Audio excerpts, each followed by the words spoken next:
Something very unusual is happening in India's stock market.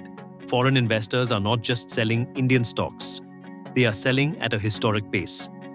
In just the first 4 months of 2026, foreign institutional investors, or FIIs, pulled out around 2.06 lakh crore rupees from Indian equities. That is roughly 24 billion US dollars. And here is the shocking part. This is already more than the entire FII outflow for the full year 2025. March 2026 alone saw around 1.17 lakh crore rupees of FII selling.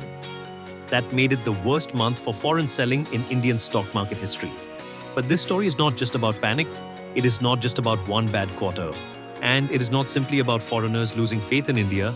The real story is deeper. Global capital is moving, and it is moving toward artificial intelligence, semiconductors, cheap Asian markets, US treasuries, gold, and away from expensive markets that do not have a direct AI earnings story. India is caught in the middle of that rotation. The key question is not whether India is still a strong long-term economy. The key question is whether India is the best place for global capital right now. And in 2025 and 2026, foreign investors seem to be answering that question with their feet. Let us start with the numbers.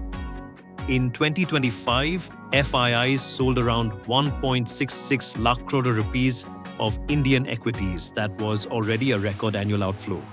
But in 2026, the pace became even more aggressive. By the end of April 2026, FIIs had sold around 2.06 lakh crore rupees. That means the first 4 months of 2026 alone crossed the full year outflow of 2025. January saw around 35,962 crore rupees of selling. February was the only relief month, with FIIs buying around 22,615 crore rupees. Then came March. March 2026 saw around 1.17 lakh crore rupees of FII outflows. April added another 60,847 crore rupees of selling.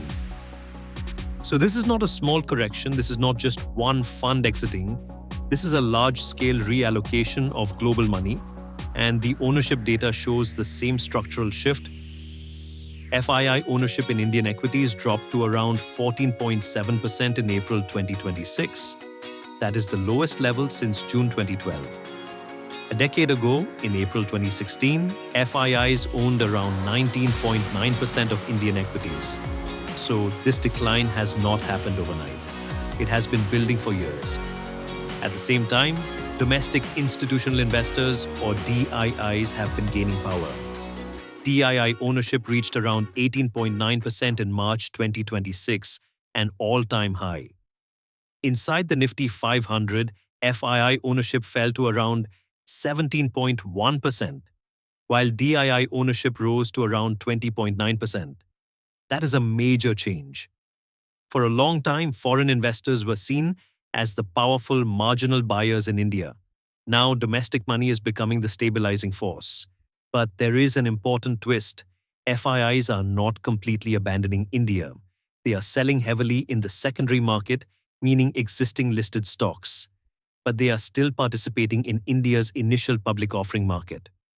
Over the last 12 months, FIIs put around 72,200 crore rupees into primary markets. That is roughly 8.2 billion US dollars. At the same time, they pulled around 3.41 lakh crore rupees from secondary markets. That is roughly 37.3 billion US dollars. So the nuance matters. Foreign investors may still like selected Indian companies. They may still want access to new listings, but they appear much less willing to buy already listed Indian stocks at current valuations. This is not a simple story of India being rejected. It is a story of price, timing, earnings, currency, and global opportunity cost. To understand why this is happening, we need to look outside India. The single most important driver in the report is the global rotation toward artificial intelligence and semiconductors. Right now, global investors are chasing markets that directly benefit from the AI boom. That means South Korea. That means Taiwan. That means the United States. And in some cases, it also means China. India, however, does not have the same listed market exposure to AI hardware. South Korea has Samsung and SK Hynix. Taiwan has TSMC. These companies sit near the center of the AI infrastructure build-out. They make or enable the chips, memory, and advanced manufacturing capacity that the AI boom depends on. The earnings difference is huge. South Korea's expected earnings growth for 2026 is around 130%. Taiwan's expected earnings growth is around 22%. China's expected earnings growth is around 13%. India's expected earnings growth is around 9%. That is the uncomfortable part. India may still be growing, but global capital does not move based on absolute pride. It moves based on relative opportunity. If one market offers direct exposure to the AI supercycle, explosive earnings growth, and cheaper valuations, while another offers slower earnings growth and premium valuations, money starts moving.